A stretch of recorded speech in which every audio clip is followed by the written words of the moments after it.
भारत माता की। सम्माननीय ग्राम धतूरिया के नागरिक बंधुओं, मैं आप सबको एक छोटी सी बात याद दिलाना चाहता हूं कि आज से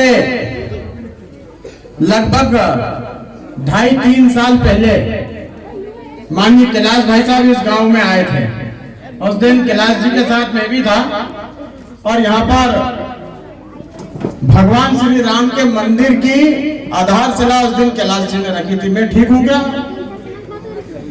और यदि राम भगवान का मंदिर अयोध्या में बनना बाद में चालू हुआ, इस गांव के अंदर बनना पहले प्रारंभ हो गया था और उसकी आधारशिला कैलाश जी रखकर गए थे। आज सुबह मेरी कैलाश जी से बात हो रही थी तो भाई साहब ने बोला कि तेरे को उस गांव में आना है जिस गांव के अंदर अपन राम मंदिर की आधारशिला रखकर आए थे। मैंने कहा भाई साहब गांव बहुत दूर है। फिर मैंने सोचा कि आज जिस गांव के अंदर भाई साहब राम मंदिर की आधारशिला रखकर गए थे, आज उसी गांव के अंदर भाई साहब भाजपा की तुलसी लगाने आए। तो राम के मंदिर में भाजपा की तुलसी लगती है या नहीं लगती है? तो मैं इस बात की निश्चिंतता के साथ आदरणीय कैलाश जी को यह विश्वास दिला सकता हूं कि आप तुलसी भैया और तुलसी भैया के साथ पीछे राम ऑलरेडी लगाई है। इसलिए भाजपा के तुलसी राम सिलावट जी आप सबके सहयोग से यहाँ पर ऐतिहासिक मतों से भारतीय जनता पार्टी के उम्मीदवार के रूप में जीत कर जाएंगे। और आदरणीय कैलाश भाई साहब बैठे हैं यहाँ पर, आदरणीय रमेश दादा बैठे हैं। मैं एक बात आपसे कहना चाहता हूँ, मैं बहुत लंबे समय से इस गांव के अंदर आ रहा हूँ। कांकरिया में आया हूँ, टाकुर में आया हूँ। युवा मोर्चा के माध्यम से मुझे लगता है कि इस क्षेत्र के जीवनदार राम प्रसाद जी, बहुत सारे वरिष्ठों से मेरा पुराना परिचय भी है।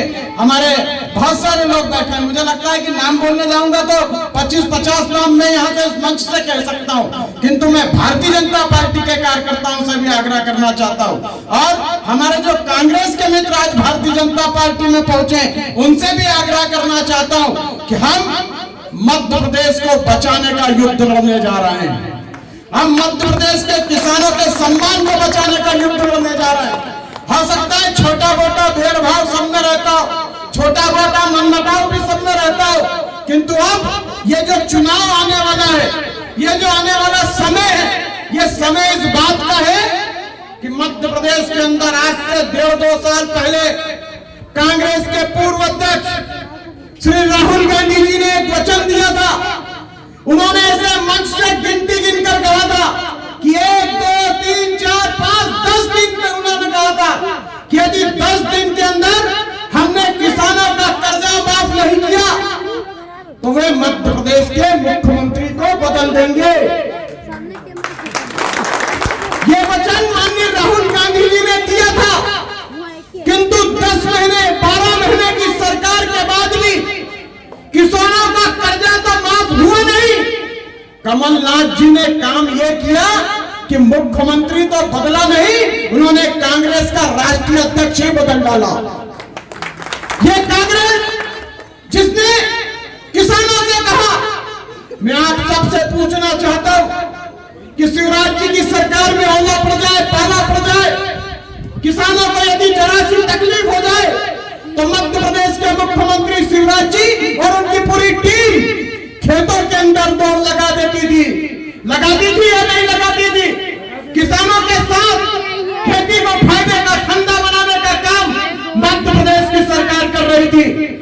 कारण कुछ भी रहा हो, हमारी सरकार गई, उसके बाद कांग्रेस आई, किंतु उसके अंदर भी जब किसानों के साथ भेदभाव होने लगा, किसानों की योजनाओं को बंद किया जाने लगा, किसानों के साथ कुटाराघात किया जाने लगा, तो मुझे लगता है कि ज्योतिरादित्य सिंधिया जी की अंतरात्मा जागी और उन्होंने इस मध्य प्रदेश की भ्रष्ट सरकार को उखाड़ फेंकने के लिए कोई मोलभाव नहीं किया, कोई उन्होंने भेदभाव नहीं किया। उन्होंने किया तो यह किया कि हम मध्य प्रदेश को समृद्ध मध्य प्रदेश बनाना चाहते हैं, विकसित मध्य प्रदेश बनाना चाहते हैं और विकसित और समृद्ध मध्य प्रदेश बनाने के लिए उन्होंने भारतीय जनता पार्टी के अंदर आकर अपनी सदस्यता ले ली। तुलसी भैया तो पहले भी मंत्री थे, वे मंत्री पद छोड़कर भारतीय और सांवेर वालों के लिए तो ये बड़े गर्व का विषय होना चाहिए कि बाकी सब जगह तो विधानसभा के टिकट के चुनाव होंगे, किंतु आप तो मंत्री पहले ही बन चुके हैं। अब तो केवल विधानसभा आप सब लोगों को जिताकर भेजना है।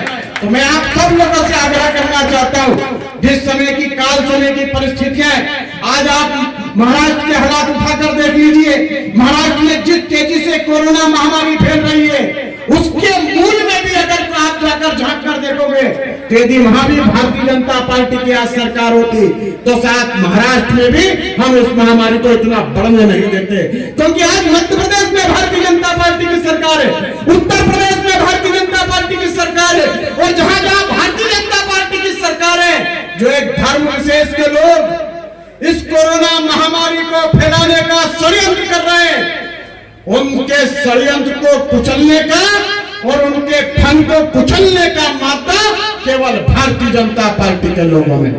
वो धर्म के लोगों को समझाना पड़ता है कि आप धर्म के नाम पर इस महामारी को फैलाओ मत, धर्म के नाम पर इस महामारी के साथ खेल मत खेलो, और यदि खेला जाएगा तो योगी आदित्यनाथ जी जो कर रहे हैं वह इस पूरे देश को पता है, और वो कि वही मध्य प्रदेश की सरकार भी उनके फन को कुचल देती है।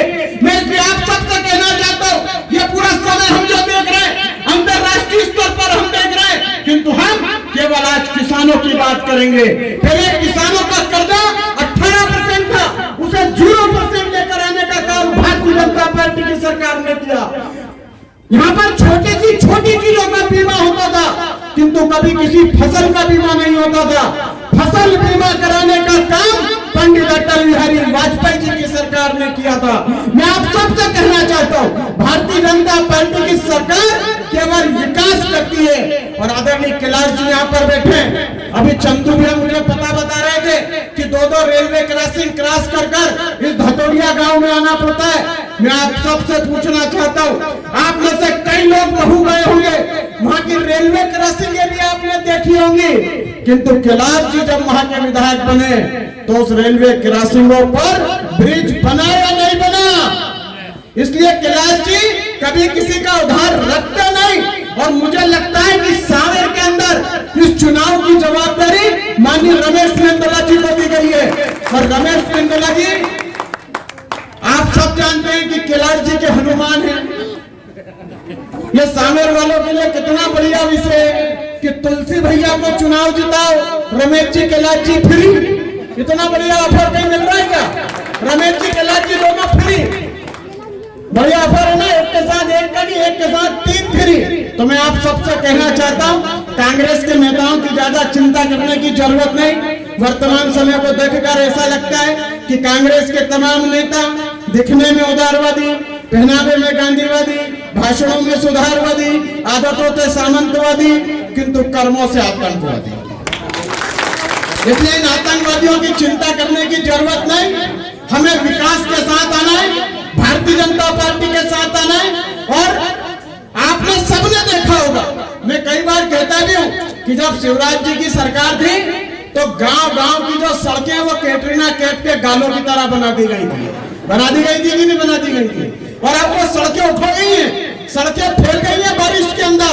तो ये सड़कों को बनाने का काम यदि कोई करेगा, जब कैलाश जी मध्य प्रदेश के पीडब्ल्यूडी मिनिस्टर थे, उस समय मध्य प्रदेश की सरकार घाटे में थी, सरकार के पास सड़क बनाने का पैसा नहीं था, किंतु उस समय इस चुनौती को कैलाश जी ने स्वीकार किया और पूरे मध्य प्रदेश के अंदर सड़कों का जाल बिछा दिया है।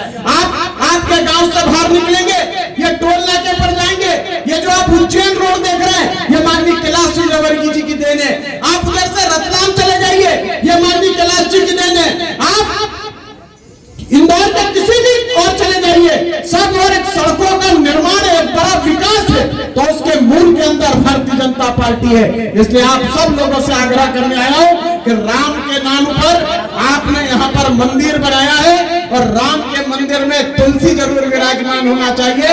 आदरणीय कैलाश जी, रमेश जी, आज ये केवल एक गांव का कार्यक्रम है, केवल धतूरिया गांव का कार्यक्रम है। यहाँ पर पहले कांग्रेस हमेशा से जीतती आई है।